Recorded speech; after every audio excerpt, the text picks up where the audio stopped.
coaching career? I can imagine. The job has failed so many. I think that job is okay. From the late Bob Woolmer, Yeah. it has just been like a Mickey Arthur. proper. Mickey Arthur was coaching from the UK. Yeah. I think he was Online. coaching on Zoom. Remote control. Now let us start fielding. Gary Custon. I think so our it's- very own it's coach a had difficult a one. season like that one. Gary Keston stayed for a Coaching bit. on remote. Gary Custard. Yeah. What? Oh, No, he's never coached Pakistan. he was there as a betting. He was in the World Cup. Yeah. He was there. He Gary was Custon there. was. He took over. What's his name? Jason Gillespie. I don't think he was ever going to be there. For Yeah, so long. I think even Uh, Lawson as well has coached Pakistan before. Jeff Jeff Lawson, yes. the guy who came here with Singapore. Yes. He's coached Pakistan before.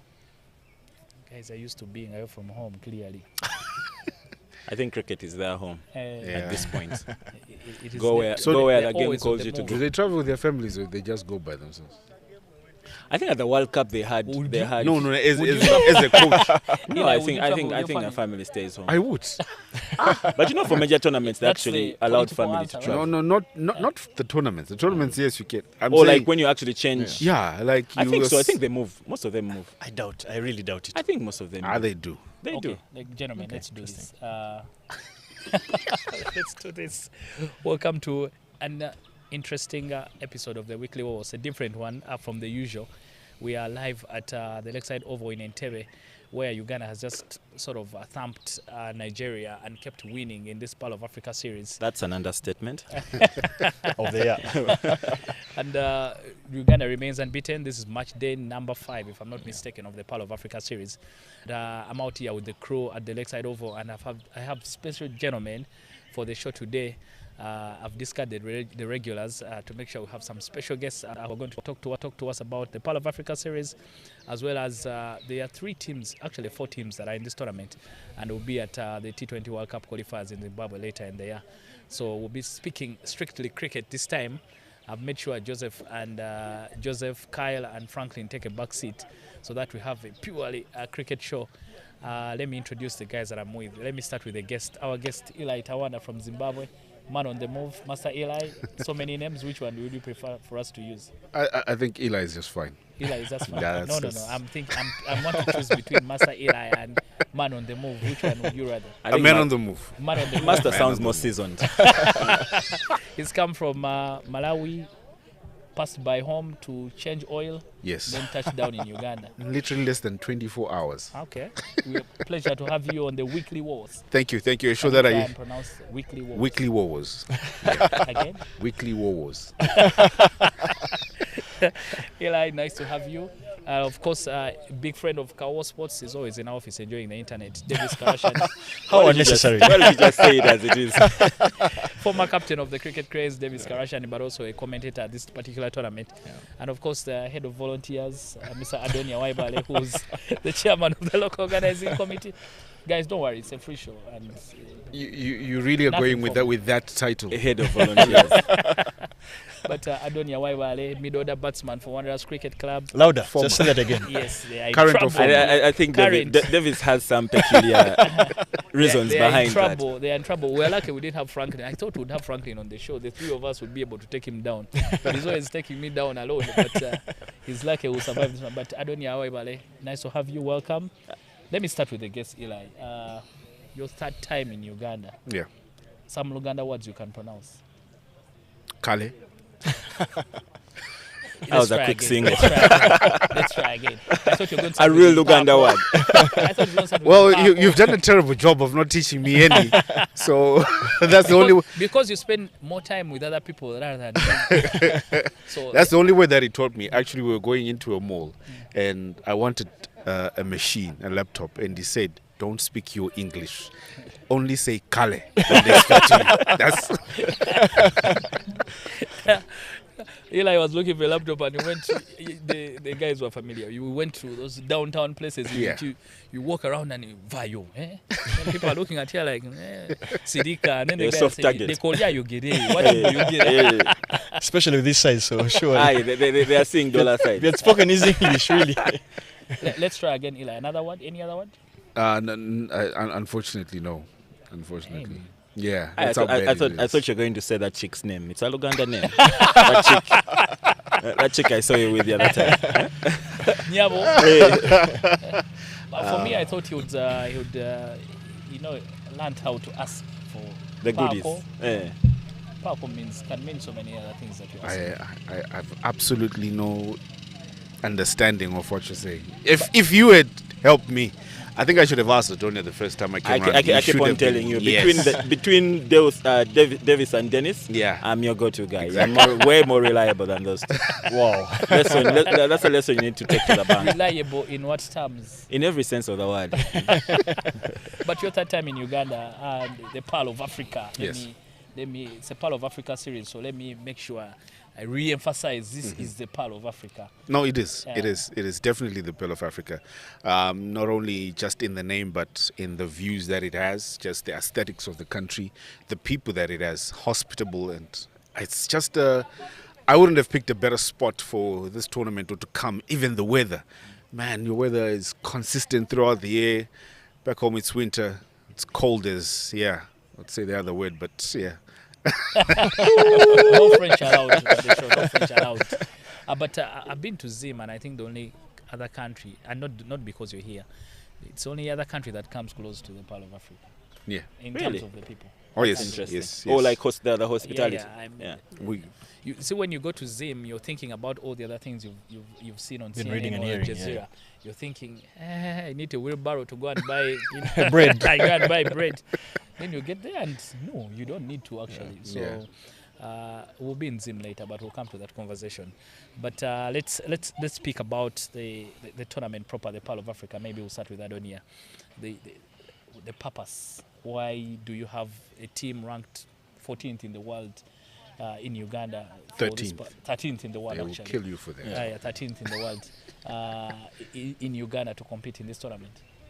Well, I think globally cricket is becoming a game of fellows. I think historically it's been that way, but I think our relationship with the Emirates board is something that is constantly evolving. But also, having said that, I think we're in a season where everybody really pretty much needs game time. So the UAE coming down to the Pearl of Africa is not just in respect to the relationship we have with them, but also it's a stark realization that they need a lot more playing time as they prepare for their Challenge League. Is the Challenge League that's happening in August?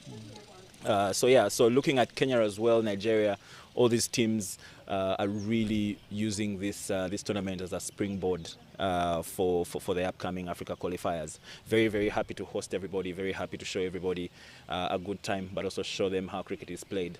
I think UAE, the ambush, was certainly something that will keep them awake for a while. But I think for us coming into this tournament, a lot of confidence for Team Uganda. 3 games in, and we're coming out on top. Lots of lessons here and there, but ultimately I think a very, very, very good precursor for the Africa Global Qualifier, T20 Global Qualifier. Yeah. Davis, you were part of the first edition of the Pearl of Africa series that featured Kenya and Nigeria. Yes. This time expanded to have to accommodate the UAE and of course Namibia A. Might be Namibia A, but still a very, very strong and youthful team. Yeah. The first edition was in 2021, if I remember correctly. It's taken us about another 4 years for us to have a second edition. But comparing then to now, do you feel a team's taking it that serious, or it's just let's go to Uganda and play this tournament, and then we can be able to? Does the purpose need to be attached to it, so that it has the teams can actually take it serious? I think the reality is that obviously because there's been a bit of an evolution of T20 cricket a lot later on from when it obviously first got played, is that a lot of teams now pay a lot of attention to that aspect of T20 points. When it was first played, it was basically, one, it was the first of its kind, but also it only seemed like it was just an opportunity for the two teams, that was Kenya and Nigeria, to come down and perhaps have a bit of a knock around. But when you look at it 4 years down the road, you get, by the time you can look to attract the 14th ranked side, 13th ranked side in the world, it just speaks in volumes about just how much value that the tournament is being given. I'll tell you for a fact that that time when we were I was actually in the commentary box with Donny, your head of the volunteers, and Still volunteering that time. yes. So when you look at simply just the semantics and what the ground looks like in terms of the sponsors, the partners that have come on board, the quality of the broadcast, then the number of cameras that are being involved, obviously, to put this together and showcase it globally and internationally, for me it speaks again volumes to the magnitude of how it has evolved, what it's like today. But to see that teams like Nigeria can see value in this kind of tournament yet again and look to come back, whereas they have not yet actually gotten themselves on the scoring board, you feel like they'll look to try and use this tournament, as Donny says, to try and pick up as many lessons that they can pick up, try and get their combinations going. So to answer your question, for me, it's been 4 years of putting together at this particular point a great product, and a lot of the teams starting to take it very, very serious. All right. Eli, you come from a test-playing country, so it's not your level. He's downgrading to accommodator. It's not your level. This is not test. Yeah, but and you've seen big tournaments hosted by Zimbabwe. Test-playing nations come through quite often in where you come from. But when you look at the organization for a tournament like this, what comes to mind for you? Have we done a good job? I think you have. Not just a good job, but it's been a great presentation for one, the country itself. How you've put the tournament together. I believe I did make mention of it the first time I was in commentary with Davis that, you know what, the first time I came to the Pearl of Africa, there were only 6 fans, especially in this particular corner. I can actually name the guys that I saw there. Now I can't even count the number of people that I see attending the matches that are being played here. So there's been growth, one, in the fan base that you have, and then 2, the way that you've been able to draw in the number of sponsors and actually the number of partners that are partnering with Uganda Cricket at the moment. It's absolutely amazing to watch that growth, and that's within a space of 2 years that I'm talking about, not 4 but 2 years, where you have more than 6 partners and 2 major sponsors coming through for a tournament of this particular nature. And then you look at the quality of production that you've been able to put up for this particular tournament. It's been better, and I've seen on X Space people that are watching it actually from other countries comparing it with ICC tournaments, whose tournaments should be the epitome of cricket broadcast, saying Uganda is producing such for their own tournament that they are hosting. How good is it that you're able to see stump mics, stump cameras, and you have replays that have run out wickets and all of that. The only thing that's missing is DRS. But Coming soon. yeah, so it's been a magnificently put tournament, and I love the aesthetics of the place. I believe for me that the Entebbe Cricket Oval, or the Lakeside Oval, people tend to call it, is one of the most beautiful cricket grounds around, not only in Africa but the world. The fact that it's situated within the center of a golf course, and it's got a lake on one end, and then there's the vastness of the beauty of the lush greens around it, the trees, absolutely breathtaking.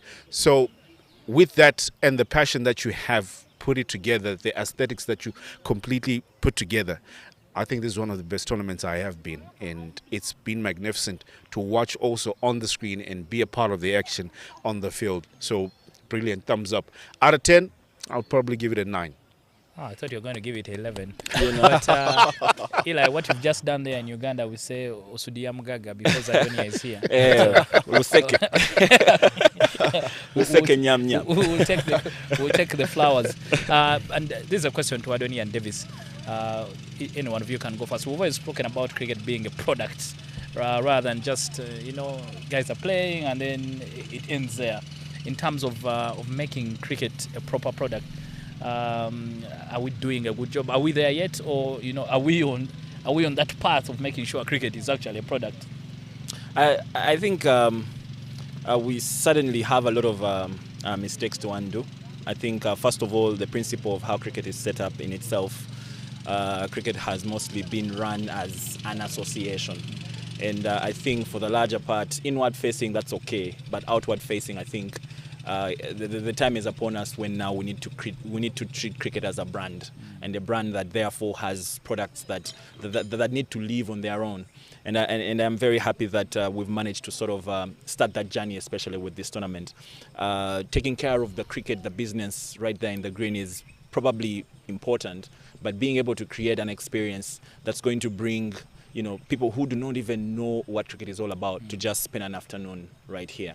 And I think that is a journey that I hope we have the buy-in and interest from the stakeholders to actually keep doing, not just for tournaments like this, but also for the local game. How are we able to get a Wanderers Tornado A game, a Wanderers Ceylon game, to have a bit of an experience, to just get people out of their homes and come watch the game on Sunday or even Saturday. So that has got to take a lot of initiative and a lot of intention and intentionality from the people who are actually around the sport. You mentioned that this tournament, we last played this tournament 4 years ago. It begs the question, why? I mean, imagine you let's say you sell chicken, and one day you're selling the chicken and the next day you're not there. The other day you're selling the chicken and the next day you're not there. So I think we've got to be a lot more consistent with such products. I mean, this should be on our calendar at the beginning of the year, that we are hosting this tournament in August, and everybody knows that it's actually coming through. So I guess we're on the right track. A lot more to do, but I think from what we're seeing, we will definitely reap a lot more. Yeah, some question to Davis, just to build on what Adoni has said. How do we make it? One of the things I always never liked about cricket is that we are sort of the same people every other time you come.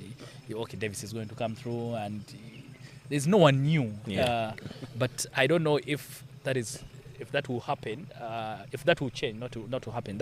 If that will change with tournaments like this, so that we see new faces, new fans. We're sort of attracting new fans, but the offering has to be different for them. Every time. They are not here for every time. Robinson Obuya or Agav Dawani. They're here for the vibe. What happens outside.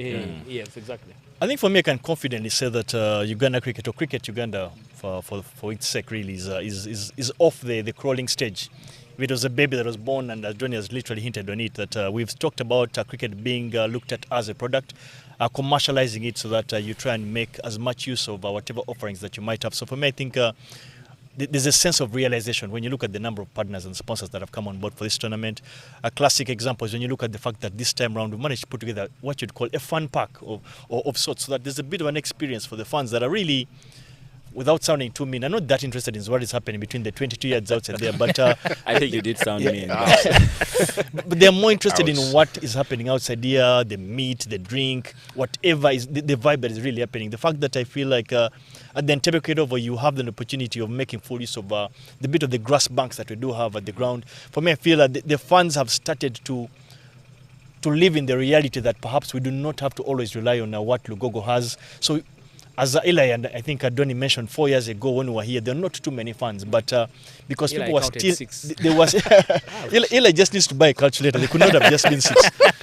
So you feel like that hangover that was hovering over Uganda cricket fans for so long, whereby they only wanted to watch games in Lugogo, they are starting to get out of that, and the realization that perhaps Entebbe is actually a better ground for the fans because there's a lot more space, the fan park is in place, the sandbanks or the grass banks are being put to use.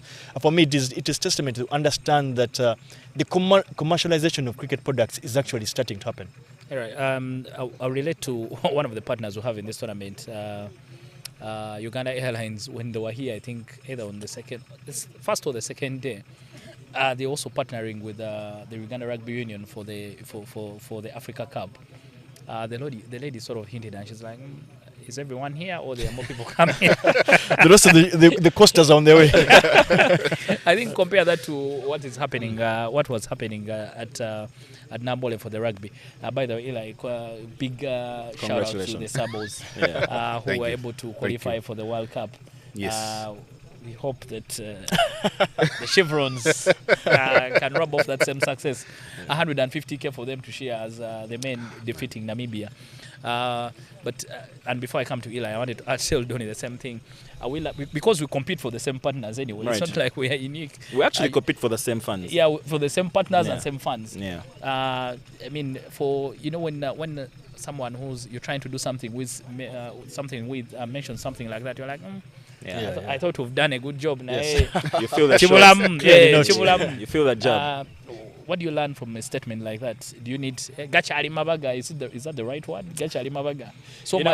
So much done, and a lot to. There's still a lot to do. Yeah, definitely there's still a lot to do, but I I particularly do not want to think or say that a comment like that should make our efforts any less, meaningful. But therein lies the work that's cut out for us. But I think the important thing to realize that it took rugby about the same amount of time. Okay, maybe it didn't happen overnight for rugby. And the journey that they started to walk about 7 years ago is paying dividends now. Now, if we had started that same journey then, maybe we would be in the same space. So whilst I can say that it's a bit of an apples and oranges kind of situation, for me the point here is that we need to do more to be able to actually bring the numbers in. We need to do more to be able to give our sponsors value. I think one of the things that we don't do well in Uganda cricket is offer value. And while that value may not necessarily come with funds on the ground, but I think where we can be able to actually find value that is meaningful to these partners to keep coming back for every other tournament. But also partners sometimes have very unrealistic expectations on a game like cricket. I mean, by the time you invest in a game like cricket, I would think you've done a bit of research. Yeah. You're not going to find the funds of the quality of the fan versus the number of fans. You get quantity. You get quantity in rugby. You will get quality in cricket. It's sort of like the same thing with golf. You get the same thing. You get the same thing in golf. I mean, you won't expect the whole world to be there watching a golf game, but the kind of person you meet there is a little bit different. So this is not a quality. This is not a quantity kind of sport. Cricket is a quality sport. So I think what will offer the value that we maybe sponsors need to be asking from us is the quality of funds that we're bringing, not the quantity. Quality, quality. Who is who? Who is what comes to cricket. You come from a country that has the very powerful Castle Corner. Yes. And when one Bulawayo for the qualifiers in 2022, I remember one of the things when we asked them that, why are you charging, guys? Like, if we're not charging, everyone is going to come. So they were charging about, it wasn't very expensive, about $2 and I think $4 for those who were in the VIP. But the guys actually, the fee was just to reduce on the number of people. Not to, but still, even with the fee, that place was still packed. We enjoyed doing the Mexican wave. Of course, as Ugandans would disappear in there, but we will sort of get into the back. But you come from a country that has that's the sort of support that cricket enjoys. Here, that sort of support you'd expect it in football. Yeah. Okay, maybe rugby is picking up on the same vibe. Yeah. But what can Uganda learn from how, creating that sort of environment where everyone is like, Uganda is playing, let's go and support the cricket cranes. I think the most important thing, you guys have already highlighted it. It's first have the package the sport in a manner that it can be sold as a product. Let it be the chicken. Have a chicken first. And that's what you have. So when you look at this tournament that you have, the way that you've packaged it, the way that you have set up, it's a product that you are able to sell. So now you can go to investors or to partners and sponsors with a product that they can look at and say, this is the quality of stuff that we have. From here, we can be able to grow in such a direction. It's different other when you're coming in with the paper and the proposal that has got no backing with it. So you already have the product, you've baked it, now you're able to sell it. But like Adonia said, it takes time. It has taken Zimbabwe cricket, I think, more than 10 years to have the fan base that it has. And it has also taken not only just the organization of Zimbabwe cricket, it's taken people who actually love the game, that are the fans. Because if you really look at the history of Zimbabwe cricket supporters, it was a group of young people who said, we're going to identify ourselves, and they gave them that name of being Zimbabwe cricket supporters. And they now even have what they sort of call as a union of their sorts. They have their own elections of a chairperson outside of Zimbabwe cricket, who's the chairman, who leads them. And now they have different sectors. You have ones that are in Harare and Bulawayo, and they tell each other what they're going to wear to a particular game to show support. There now is a sense of fashion to it. It's no longer just about cricket, but it's now about showing up the quality that you're talking about. The people are dressing up. It's now an event that people look forward to. The music that comes through, the singing and the dance. So they created the vibe that you're talking about, that people, you come to experience it outside of the game. The game is a different aspect. the vibe that the supporters bring, which I think that's the biggest buy-in now.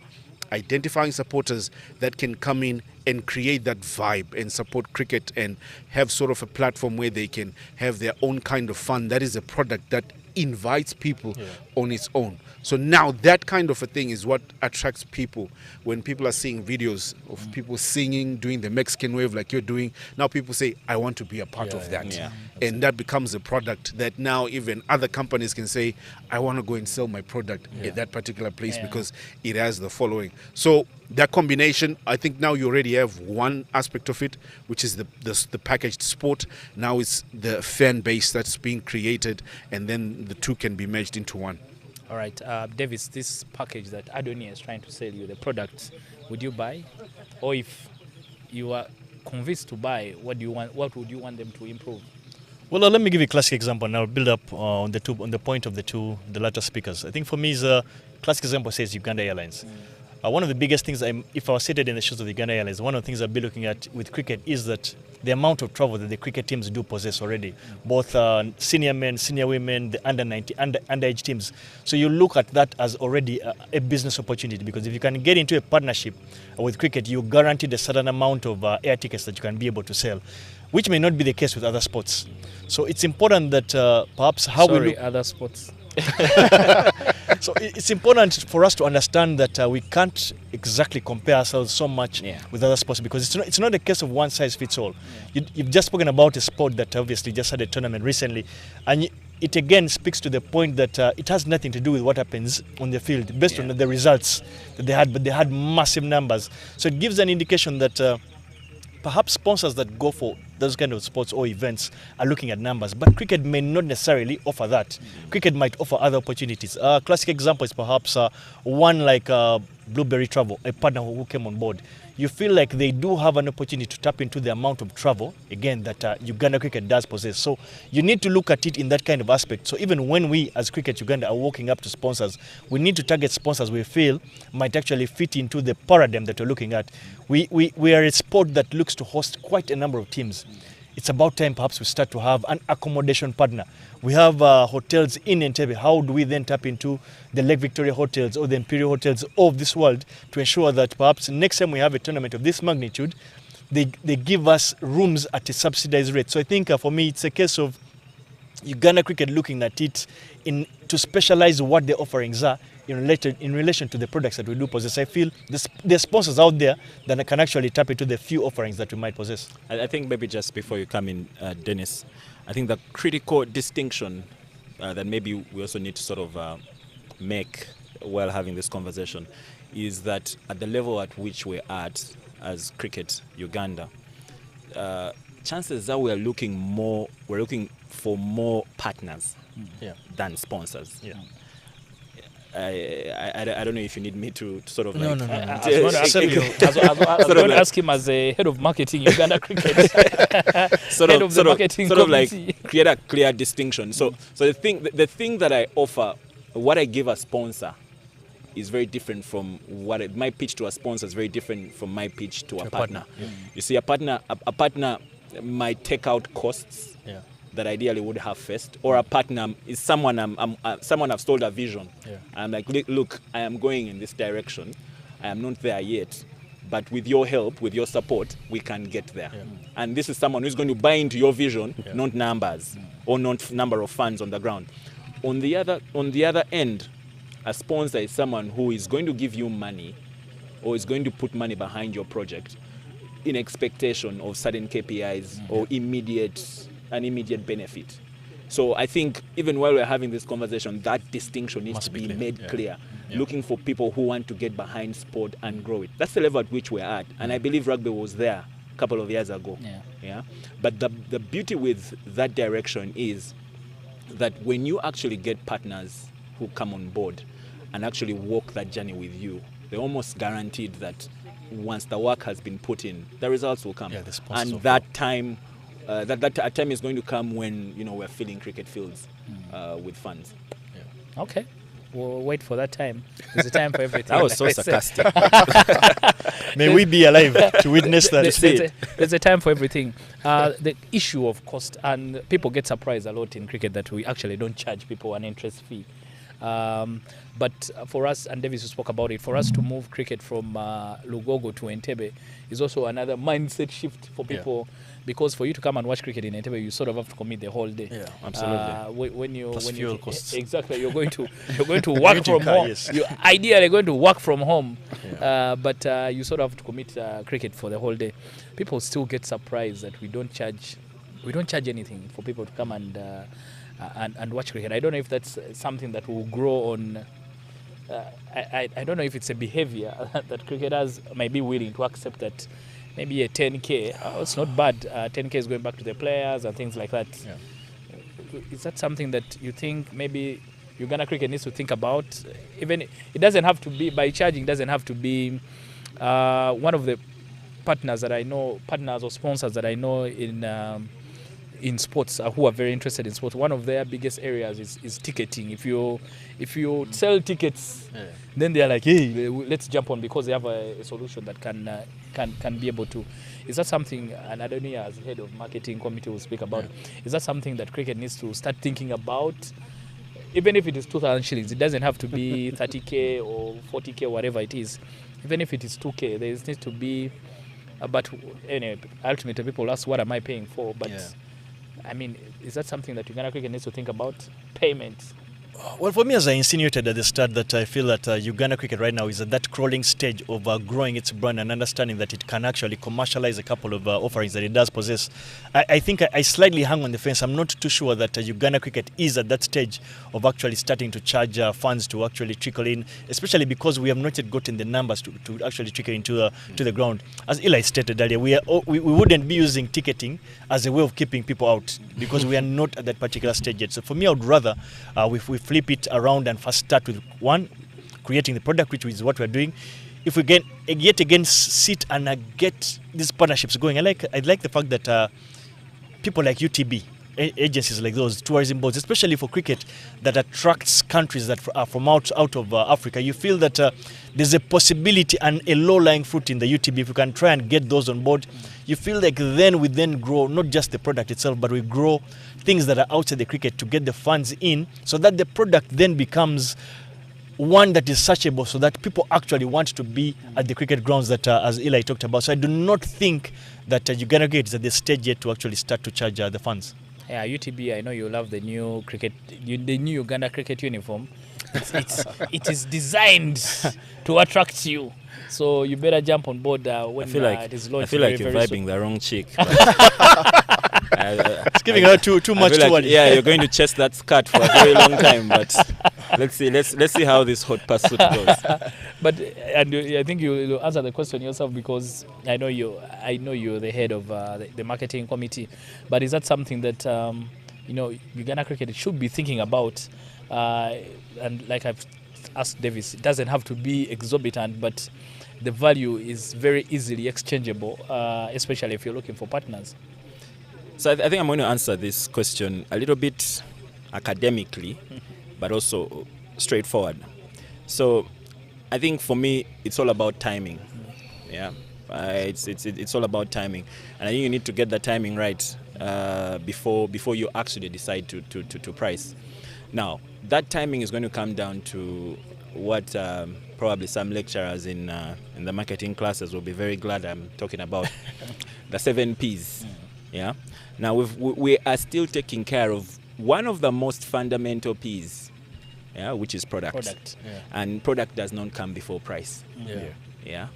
So we are in the early days of creating this product. So maybe once upon a time we'll get to a point where we can charge a cover. But as it is right now, imagine, Dennis, someone who drove from Kampala, spent 100k on fuel, has to find food, feed themselves, and then on top of that they need to pay entrance fees, like for a game that has a live link, a live stream link.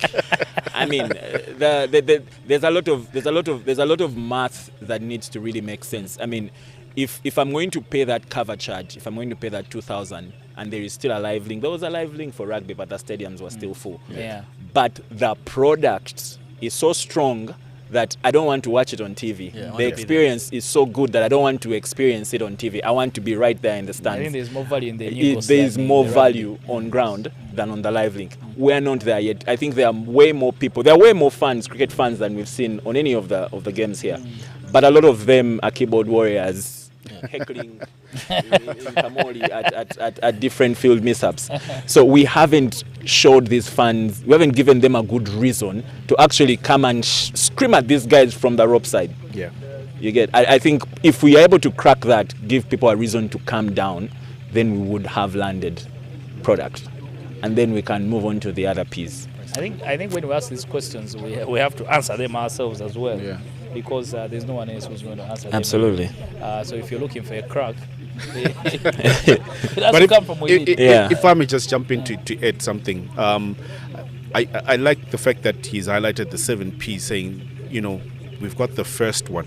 But I would think also what the direction I would push people like you, Dennis, who are thinking of price, is focus on creating. I'm only playing devil's advocate. Focus on creating in my the. other life, You didn't have to say that on camera. Look for the partners that we spoke about earlier. I would like to give a very more real life example.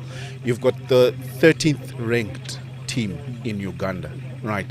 They should be your biggest billboard to market Uganda, because Uganda tourism boards are supposed to jump on that.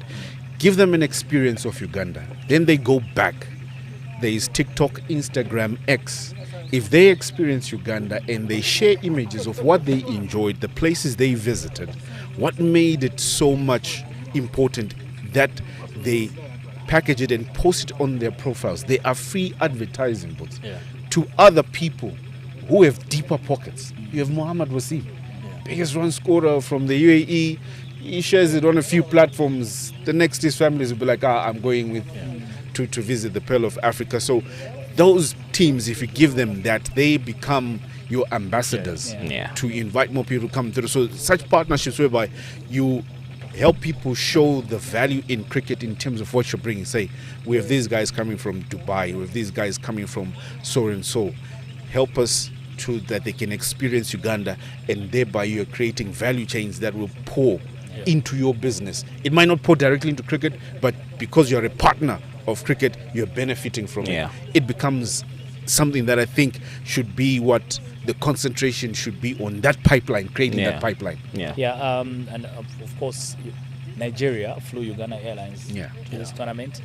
And today I was reliably informed that the UAE boys went down to the Uganda Wildlife Education Center, the zoo, of course, to check out what is available there. So maybe that's sometimes that we might think that doesn't count, but it actually does. That's the biggest. That's the biggest thing. It actually does. If the guys can be able to share a few photos of what they've seen at the zoo, then that could build the profile of what is called the Pearl of Africa series.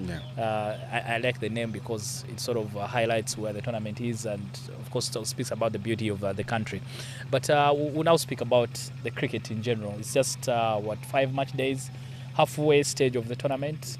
A couple of days after this, but really at the halfway stage, the two guys who've been privileged to sit in the commentary box.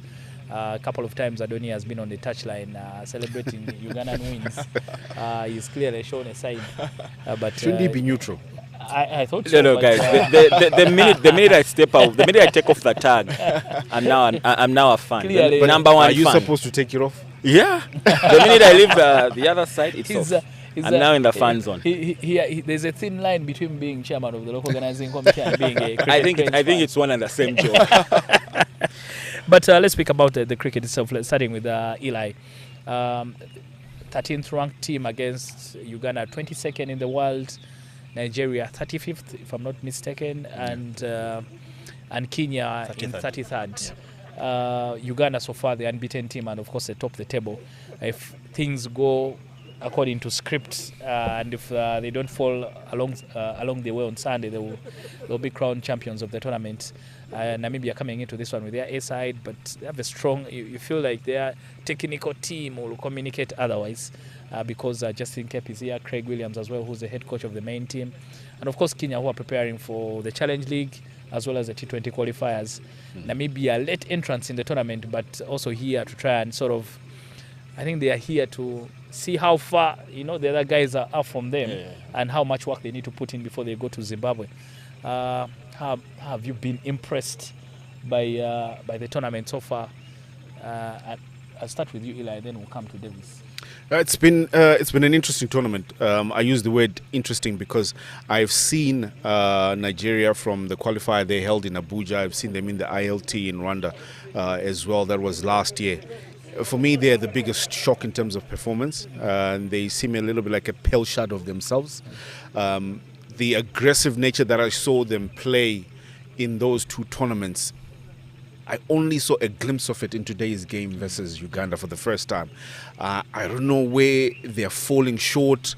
Maybe they've had a few hits, or it's been a while since they played international cricket and they're still warming up their engines. But for me, that's a worrying concern that I have for them, that it has taken them quite a long time really to get going, because I expected some fireworks from them really, but they have been subdued performances. Kenya have been hot and cold. I think they look at opposition that they're playing. They are quite familiar with Uganda, so they will bring up their A game, and then they sort of look at the rankings, and then versus UAE, and then they just collapse, which is something that I saw them doing. Versus the Namibia A side, you would say that they'll tell them that we are the more experienced, and they sort of bring that big brother mentality to just beat you into your place, which is what they did. And then for Uganda, it's been magnificent to watch. For me, they've been a bright spark of what the future has to offer. Missing few key players, missing the regular captain as well.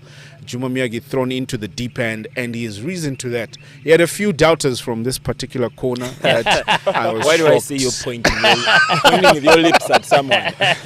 I'm pointing to those behind the scenes. He had a few Don't go doubters. through corners. Yeah, but then he pitched up, he showed up as a captain, he has stuck to what has worked for him. Every time he's won the toss, he knows simple runs on the board. I am willing to defend this with everything. And he has had a few people in my chats with him that have been in his corner. Frank Nsubuga, that is gone to Cosmos Cheuta as well when it comes to bowling, and Apesh Ramjani. Those have been his think tank off around. Normally, those are the people that the usual people would not see as senior players or that you can turn to. But in this particular, they have stepped up to become the senior players that he can go to. And they've brought performances. Shindip Mangela, leading run scorer right now. Raghav Dhawan just behind him as well. And then Robinson Obuya as well is also within those. So Uganda have been performing, and it's brilliant to watch that it's a young side, youngish side being led by a young man, and they have lived up to expectations despite people not being sure of how they would perform. Yeah, they've been good. All right, Davis, you've had the privilege of seeing most of the games as well. What have you made of the teams on the field? This time we're talking on-field stuff. What have you made of the teams? You have a good idea of all of them, actually. You've played, I think, against all of them, maybe apart from Nigeria. But you played against the UAE, you played against Kenya for a very long time. What have you made of the cricket? Davis played against the UAE. Was that in like 1900 or something? I don't know. How unnecessary, but I'll stick to the question. Well, I think allow me to take it from the top, basically, and how they stand in the standings. I think for me, Uganda have been exceptional. I like the fact that opportunities have been taken. I also like the fact that you can see that Uganda trying to get that opening slot and that number 4 slot sorted. It's been an area of uncertainty for them, of course, because a lot of people think that Riazat Alisha should not be batting at 4. He comes in a tad too early. So Uganda trying to find a replacement at that number 4 slot. There's been an attempt to try Pascal Murungi, Kenneth Waiswa. None of them was in the side. They opted to first start by trying Robinson Obuya, who did well. He got 58, I think, in his first outing at number 4. Today we did see him go back to his usual opening of the innings. So you just get a feeling that they're yet to find that number 1 slot. Right now I feel like Sridhar Mangela for me has looked like he has ticked that box, because he provides not just the runs, but he provides that stability and that consistency because of his elegant and his batsmanship that is, in my opinion, right above literally the entire batting unit for Uganda. You feel that he provides that stability that Uganda would need at the top of the inning. So I feel like on one end they have Sridhar Mangela. They're yet to find an opening partner alongside him. For me, I wouldn't think too far than Robinson Obuya, because he does have that muscling ability. He does have the ability to make full use of the power play. They have number 3, which is settled at Raghav Dhawan. So it's that number 4 slot that you feel that today they tried Kakuru Cyrus. He wasn't able to get firing as quickly as they might have wanted. At least he managed to gather quite a number of leg buys for his side, getting them to that 146. And a lot of doubles. Yeah, so it's that number 4 slot that they have looked uncertain about. I like the fact that Musingusi has come in, youngster in the side, made his debut in the tournament. He has put his hand up in a way and made the Ugandan fans not miss Henry Senyondo as much as they might have imagined. So for me, I feel the Ugandan unit at this particular stage looks reasonably settled. So when you add in their captain, the regular captain, is that Alisha, and maybe if need be, if they bring Henry Senyondo back, if Kenneth Waiso has an outside chance of getting back, you feel that they should be good enough to go into that qualifier and actually ruffle a couple of feathers there. In number 2, the UAE, they will obviously be surprised. They stepped on a massive banana peel there against Uganda in that Saturday game. They would never would have expected that they would not be able to chase down only 127. And I thought you would call Uganda the big silverback than a banana peel. You guys obviously know what I mean. They never would have expected to lose the number in the 22. Banana Republic. Thank you for adding that line. But yeah, so they would not have been happy with that result. But you also must recognize that they're missing a couple of players. I know Rohan Mustafa is away in that Global Super League happening in Guyana. The opening bowler Junaid Siddiqui is obviously not in the side as well. They also have a left-arm orthodox spinner in Ayan. They didn't come to the Pearl of Africa for the tournament, but it also gave an opportunity for them to try out a couple of youngsters. But they'll know that the fine margins that occur in T20 cricket, they'll know that they do not want to go into that Asia qualifier missing any of their big players. We're yet to see a real big inning from Muhammad Wazim. Many fans will be hoping it doesn't come up on Sunday afternoon, but many would also want to see him firing and get perhaps a big 100 if you can. If you can get a big 50, even better. But when I move down to Kenya, my worry for Kenya, for me, is the fact that the senior players have not really stood up, especially at a time when you feel that Kenya are in that rebuilding phase. Having seen, of course, the back of a guy like Collins Obuya, they need to find a couple of batters to put their hands up. I do not think Rakesh Patel is going to be able to do it on his own alongside Dhiren Gondaria. You feel that they are at that end of the 30s whereby they probably need a couple of youngsters to step up. They will need Sukdeep Singh, I think the vice captain in the side, to actually put his hand up. I still feel there's some runs in Shem Ngoche, the former captain of the Kenya side. He hasn't yet gotten any so far. Today we did see Lucas Ndandason actually a very important 31 of 15 deliveries, taking his team over the line. But win, egg saving. Yes, exactly. That win was massive in the context of not just the game, but in the context of the kind of tournaments that Kenya has coming up. They would not have taken it lightly, them losing to Namibia Air today, which was very, very likely today. So it's good to see Lucas did put his hand up. So you want to see a couple of those senior players. Pushkar Sharma is a quality batter, but he needs to show his quality on the field. Sachin Gill, I've mentioned him. So you want to see the Kenyan big players actually put their hands up and be counted. Eli has really not just hinted, but he's literally hit the nail in the coffin for Nigeria. Just think they have not actually arrived in the tournament. So you want to see guys like Isaac Danladi, Sylvester Okpe cannot carry the 200 million Nigerians alone on his back. So he's going to need a lot of support.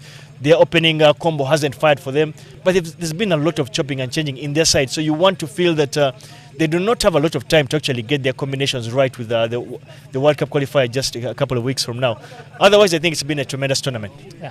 And for me, Nigeria, and Eli mentioned it, when we saw them in Abuja, they nearly took down that record total in T20 cricket when they played against Ivory Coast. I think they stopped around 284 or something. But they were so aggressive in Abuja, and that was when? November last year? Yeah. 6 months later, they looked such an indifferent side. Yeah. Isaac Danladi and Solomon Ronshaw, they were explosive in Nigeria. I don't know what has happened, but and when I had a chat with their coach, I was thinking that the mindset of drop and run cannot work in T20 cricket. Cannot work in T20 that's cricket. ODI mentality. Yeah, that's or ODI test mentality. Exactly. You need to show aggression. Yeah. And it's not a lack of skill for me. I feel it's just a mindset. I don't know what really happened, but it just seemed like they are more into drop and run. We are going to run our socks off and try and put runs on the board, but I think if you run, no matter how much you run, you will only stop around 120, if I'm not mistaken. And their bowling is so good. It just needs to be backed up with the batting. They bowled so well today against Uganda. Uganda struggled to get to 140. If you count the amount of dot balls Uganda had today in comparison to what they got, I think there's a big difference. So it's just a batting that needs to be unlocked. It's not that it's not there, but just needs to be unlocked. And I want to find out from Adonia. The Ugandan fans were not happy with the team when it was announced. Everyone, online coaches. You saw my your signal, your gesture was. Everyone had an idea about who should be in rather than an idea about who is in. And now Team Uganda is unbeaten so far. Have people come down? I think I need to get a thermometer and just send it down that Friends of Cricket group. But I think altogether change is such a difficult pill to swallow, and I think you can in life generally you can never prepare anyone well enough for change. But I think the people who've actually managed to come down and watch the team play. And the statement that the team made in the first game, I think where we got, what was it, 160, 180? 180. About 180. Yes. I think that was a statement of intent. And if anybody had any doubts as to whether the team selection had any real issues, I think those demons should have been quietened. But ultimately, change does send certain shivers, down the spines. I mean, if your best bowler, for example, in Henry Senyondo, I think best bowler in the last 10 years, if I'm not mistaken, and if your best bowler is not featuring, depending on the format. Yeah, depending on the format. Yeah, but by and large, he does really rank highest as far as Uganda is concerned. When such a player is missing in a tournament, I think that is something that needs to be dealt with surgically. It's not just an ambush of like, bro, look, Senyondo is not on the team, to whom it may concern. So, I mean, it's definitely that the technical team doesn't, or maybe it does, but maybe it doesn't owe the fans a huge explanation as to why a mainstay player like that. It really doesn't. But yeah, it doesn't. They don't. It does not. It absolutely does not. But so to whom may concern. Yeah, pretty much to whom it may concern. But I think there is whilst it's true that they don't owe anybody any explanation whatsoever, but I think it can still be done better. Well, we don't owe anyone an explanation, but I mean, he's dropped and he's not even in the emerging team, right, or even Uganda A.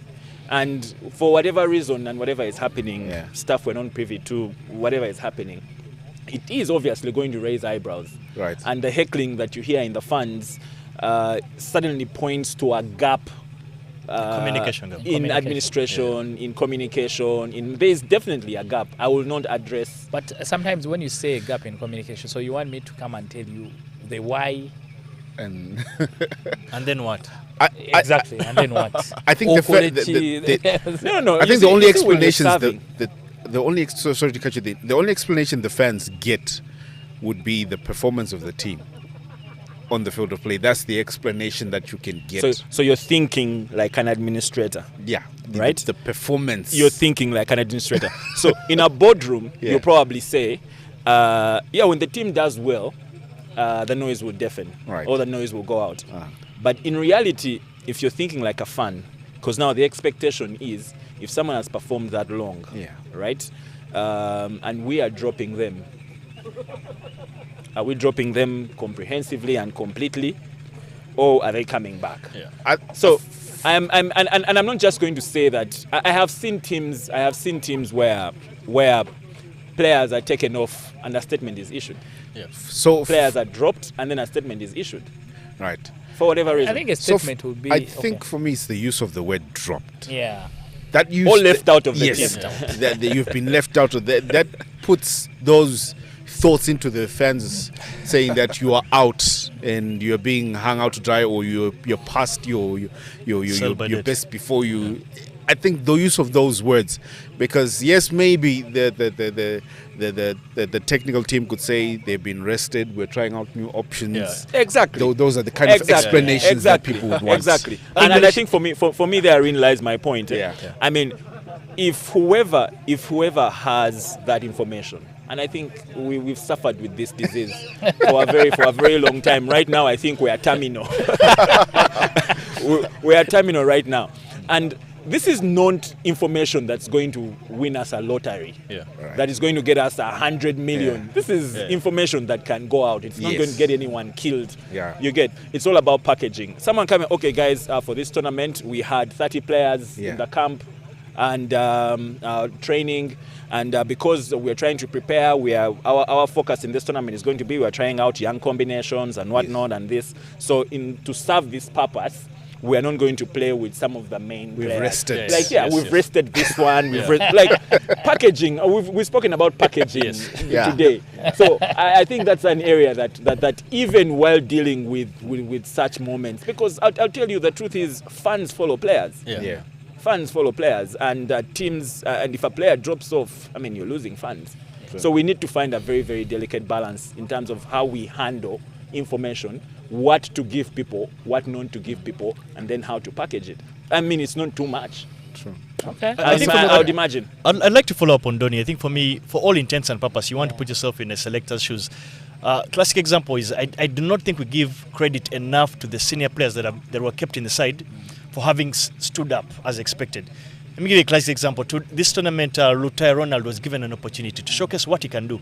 But on the flip side, on the other end, a guy like Sridip Mangela and Raghav Dhawan had to actually carry the weight in those innings that Ronald Lutaya was not able to get going. So I do not think we have given enough attention to the fact that the senior players that have been in the side have actually carried a lot more than the ordinary would have. Because when you think about it and say if Robinson Obuya was opening regularly the way the cricket cranes set up, perhaps Raghav Dhawan would never have had the need to actually set up the way he has. So I want to look at it in that context and says that Alpesh Ramjani knows that he has to bowl his 4 overs, factoring in the fact that Henry Senyondo is not there to do perhaps Yes, to make it easy for yes, Matthew to bowl. exactly. So exactly. So when we speak about the selection of how they got the players in, we also need to factor in the sense that the senior players have actually stood up and put their hands to be counted.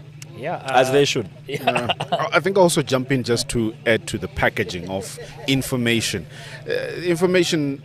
There's certain information that should not be hidden from the public because you have now grown a following of people who are interested in certain things and activities.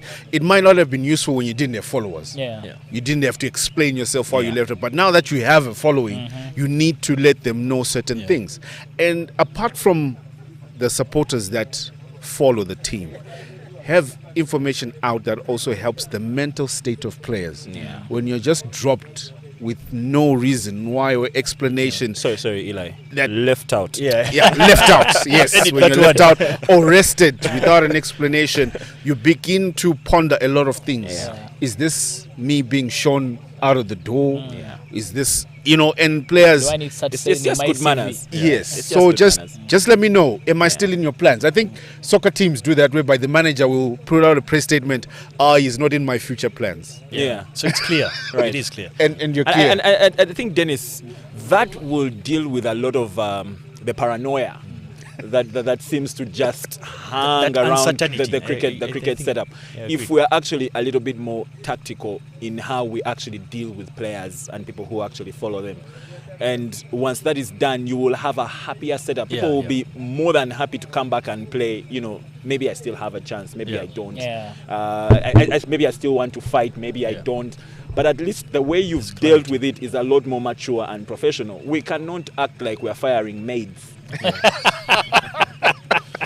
I'm locking a maid out of my home. Like it's my house. You're not sleeping in it. No.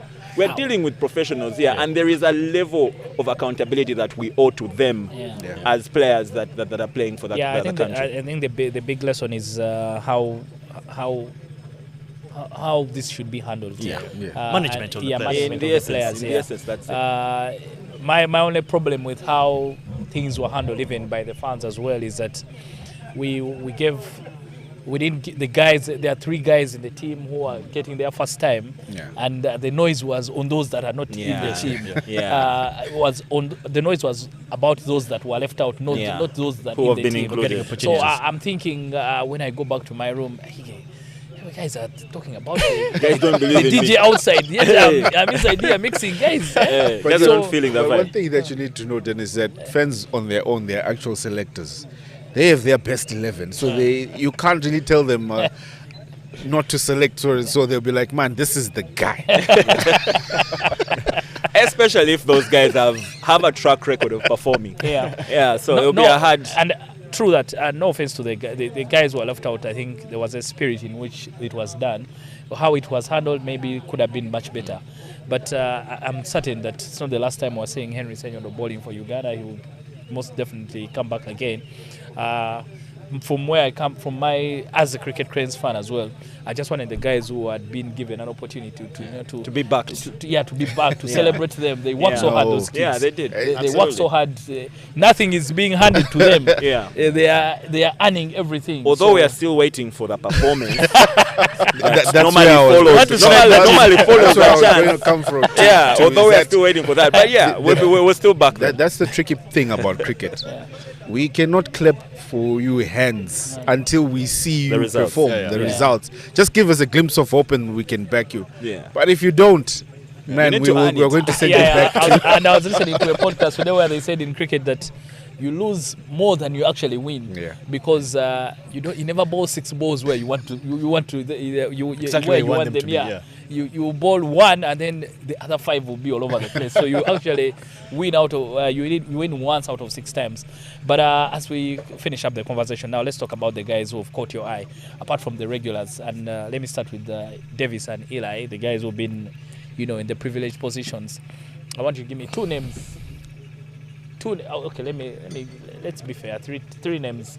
Say 5 nation tournament. 3 names from you, Davis, and 3 names from Eli. I was thinking about them. But guys you've seen and you're like, okay, I see something there. Let me take it more than just 2 guys. I think for me, Van Vuren, the opener from Namibia, for me has been exceptional. Has been explosive. He's It was shown in the under 19 in Dar es Salaam, the one we lost, I think 2003, and was part of the World Cup team as well. Yeah, so for me, I think he's been exceptional. When you look at that young unit, I think he's one of the batters for me that has really, really caught my eye. The other 2 may not necessarily be what you would say up and coming. For me, Sylvester Okpe, the way he has put his hand up to be counted, bowled in some very difficult overs. He's not just simply bowled and kept himself in the dugout. He has come out to bat when things are difficult for Nigeria. So for me, he's been one of the better players in this entire tournament. But as well, Vraj Patel for me, the fact that he's taken the mantle from Shem Obado Ngoche in terms of that department of leading from the front in terms of slow left-arm orthodox. For me, he continues to just his trajectory just keeps going high, and I can only hope that he does well for Kenya in those 2 very important tournaments coming up. Raj Patel. Eli. The man just stole my whole list. that I had. My bad. I'll I think just I'm going to use that one. yeah, he just took the names that I had because for me, as single player that I will pull out in terms of just one as a leader and taking the key role of leading, Sylvester Okpe has done so well despite him being on the losing end, which is something that's very tough to be in a place whereby you are losing, but your individual performance still comes up and you show up and you present yourself well. I think he's done well. Vraj Patel did well for Kenya as well. He's stood up, bowling in key moments, picking up key wickets. I know you said apart from the other names, but I think also for me, Shudip Mangela has done well for Uganda. The ability to be the anchor role when everything else is falling down and you keep up. That's brilliant for me. All right. From the fans corner, Adonia.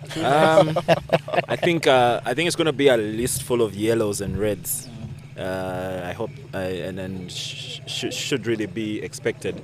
So I think for me, I did an interview with Juma Miyagi in the preparations for this tournament, and I think for a minute there it felt like he was shell shocked, and I think I did eventually reach out to the media manager and like, man, I think a lot more work has got to be done to try and help Juma prepare for this tournament on and off the field, because I felt like the mental space he needed to be in to play the tournament, it didn't require him to worry about public speaking.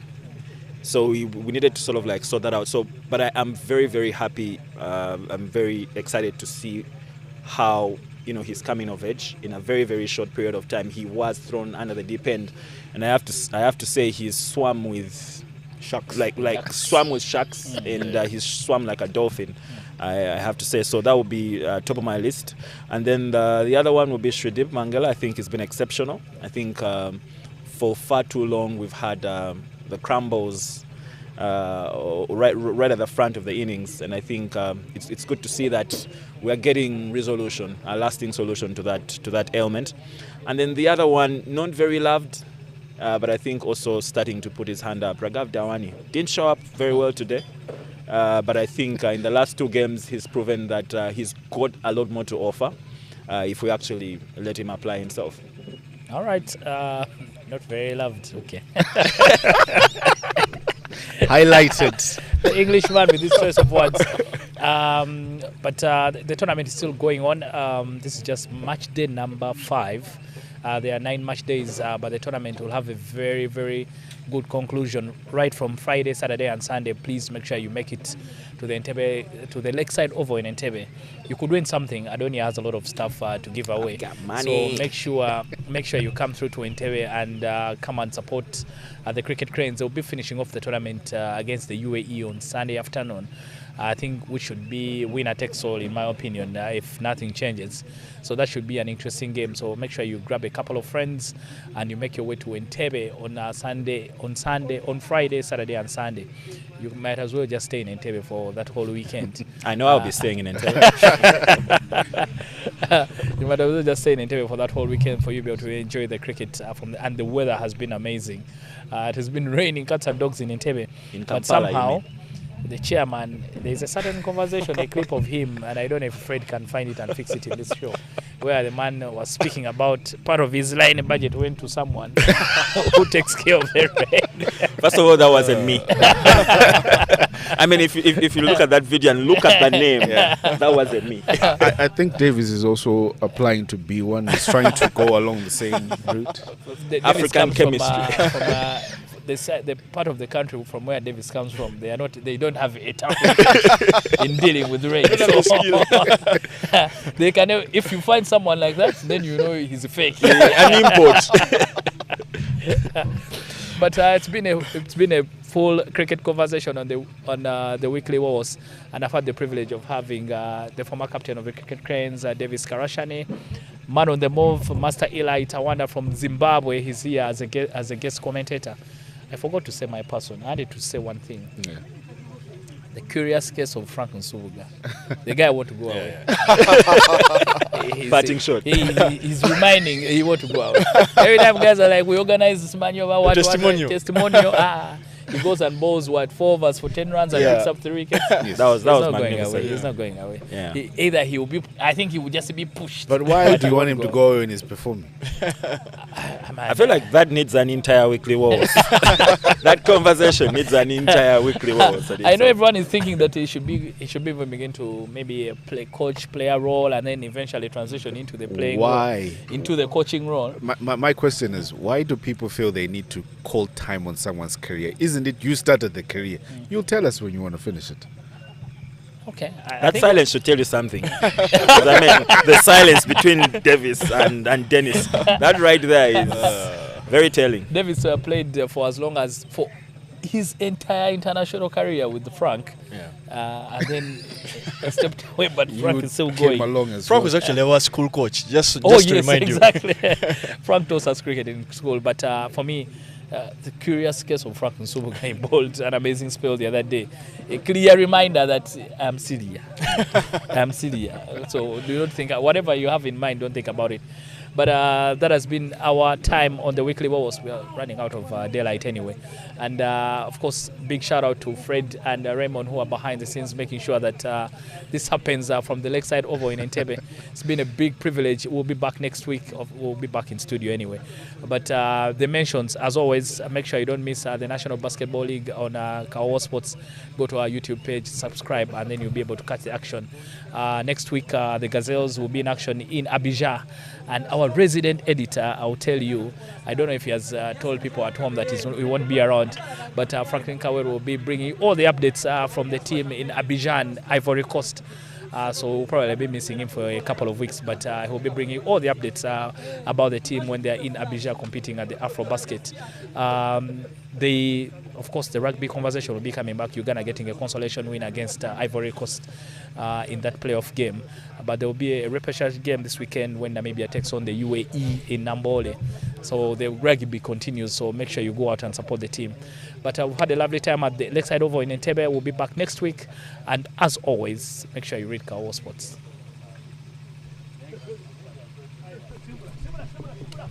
Yeah.